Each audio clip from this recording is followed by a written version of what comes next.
धौलपुर नाम के एक छोटे से गांव में गरीब परिवार रहा करता था, जिसमें किशन और उसकी पत्नी रमा और उसका छोटा बेटा चिंटू रहा करता था। किशन छोटा मोटा काम करके अपने परिवार का गुजारा करता था। किशन बहुत ही दयालु और मेहनती था, वहीं उसकी पत्नी बहुत बदतमीज और गुस्सैल थी। वह कभी भी किशन से सीधे मुंह बात नहीं करती थी। सुनते हो जी, घर का लगभग सारा राशन खत्म हो गया है और चिंटू की फीस भी भरनी है। मुझे नहीं पता कैसे भी आज में मुझे पैसे चाहिए। मैं अब और तुम्हारा और तुम्हारे बेटे का खाने का इंतजाम नहीं कर सकती। तुम तो जानती हो भाग्यवान, मैं रात दिन तो मेहनत करता हूँ, उसके बावजूद भी ज्यादा पैसे नहीं कमा पाता हूँ। फिर भी मैं कोशिश करूँगा कि कुछ पैसे तुम्हें ला कर दूँ। वैसे तो आज मुश्किल है मैं कुछ पैसों का इंतजाम कर सकूँ, तुम तो जानती हो। इतना कहकर किशन अपने काम पर निकल जाता है। माँ देखो, मैं स्कूल से क्या लेकर आया हूँ। अच्छा, क्या लाया है मेरा बेटा? मुझे भी तो दिखा मेरे लाल। माँ, मैंने अपने दोस्त के बैग में से पेंसिल चुरा ली।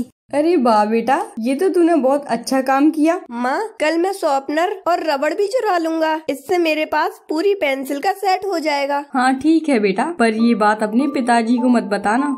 किसान जी जान से मेहनत करता है, क्योंकि उसे बच्चों की फीस और वहीं घर का राशन भी भरना था। मालिक, आज का काम तो पूरा हो गया। हाँ ठीक है, ये ले आज की हाजिरी। साहब, मुझे थोड़े और पैसों की जरूरत है, अगर आप दे देते तो आपकी बड़ी मेहरबानी होती। नहीं, जितना काम उतना दाम, अब जाओ जहाँ से। किसान सेठ से बड़ी गुजारिश करता है, पर सेठ उसे धुतकार कर भगा देता है। बेचारा किसान अपना दुखी मन लेकर अपने घर आ जाता है।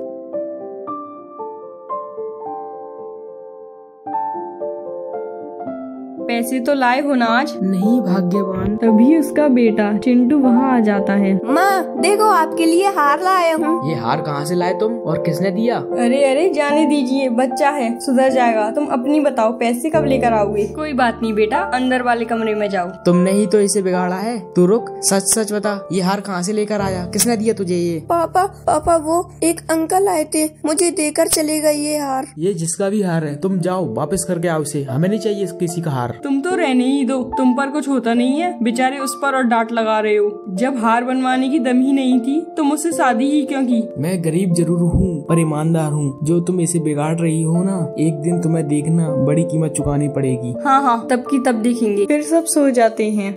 सुनो, कल मैं कुछ पैसे कमा कर लाया हूँ, इससे अपना घर चला लेना, मैं देता हूँ अभी। अरे मेरे पैसे कहाँ गए? मैंने तो इसी जेब में रखे थे। चिंटू, क्या तुमने दिए कि मेरे पैसे कहाँ हैं? नहीं पापा। अरे अब आप मेरे बेटे पे ही शक कर रहे हो? तुम तो रहने ही दो। बता बेटा, पैसा कहाँ है? तुम तो शांति रहो। बता बेटा, पैसे तूने लिए ना? हाँ पापा, वो मैंने टॉफी खा ली थी। अरे जाने दीजिए ना, मैं समझा दूंगी उसे। तुमने ही इसे बिगाड़ा है, ये तुम्हारा ही हाथ है इसे बिगाड़ने में। फिर अगली सुबह चिंटू की मम्मी अपनी पड़ोसन के साथ पानी भरने के लिए जाती है। चल जाने दे, पता है मेरा बेटा पूरे स्कूल में फर्स्ट आया है। चल ये बता, आजकल चिंटू क्या कर रहा है? मेरा चिंटू भी बहुत होशियार है, पता है, वो अपना खर्चा खुद ही उठा लेता है। अच्छा रमा, अब मेरा घर आ गया और कल मिलते हैं। ऐसा कहकर सुनीता अपने घर चली जाती है। ऐसे ही दिन बीत जाते हैं। चिंटू चोरी करके आता और उसकी माँ उसे शाबाशी देती। देखते ही देखते चिंटू बड़ा हो जाता है। वह अपने गांव में ही चोरी करने लगता है। उसके माँ बाप बूढ़े हो जाते हैं। फिर एक दिन, पता है काका, राजा जी के पास एक हीरा है जो कि रात को चमकता है। सही कह रहा है, वह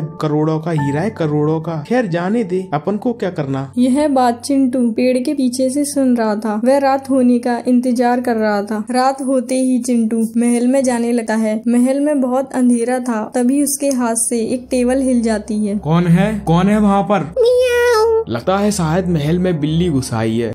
इतनी भी क्या जल्दी है हीरा चुराने की? हमारे साथ चाय तो पी कर जाओ। सिपाहियों, पकड़ लो इसे और बंदी गृह में डाल दो। कल हम इसे मृत्यु दंड देंगे। राजा उसे बंदी बना लेता है। फिर अगले दिन, तुम्हारी कोई आखिरी इच्छा है? तुम बता सकते हो, हम उसे पूरा करेंगे। महाराज, मेरी बस आखिरी इच्छा यही है, मैं अपनी माँ से मिलना चाहता हूँ। ठीक है सिपाहियों, जाओ इसकी माँ को बुला कर लाओ अभी। सिपाही उसी माँ को बुलाने चले जाते हैं। क्या मेरा बेटा महल बुला रहा है? पर क्यों? क्या वो मुझे कुछ देना चाहता है? उसको मृत्यु दंड दिया प्यार रहा है, क्योंकि उसने राजा का हीरा चुराया है। लगता है वो हीरा मेरे लिए ही चुराया होगा। वाह बेटा, तुझे पाकर मैं धन्य हो गई। देखा तुम्हारे लाड़ प्यार ने उसे कितना बिगाड़ दिया। उसके माँ बाप महल पहुँचते हैं। माँ, मैं आपको आखिरी बार अपनी गली से लगाना चाहता हूँ। देखा आपने, मरते वक्त भी मुझे कुछ देना चाहता है। जैसे ही माँ उसके गले लगती है, चिंटू अपने दांतों से उसकी नाक काट देता है। उई माँ, मर गई। ये बेटा तूने कौन से जन्म का बदला लिया है? माँ, ये इसी जन्म का बदला है जब मैं पहली बार पेंसिल चुरा के लाया था।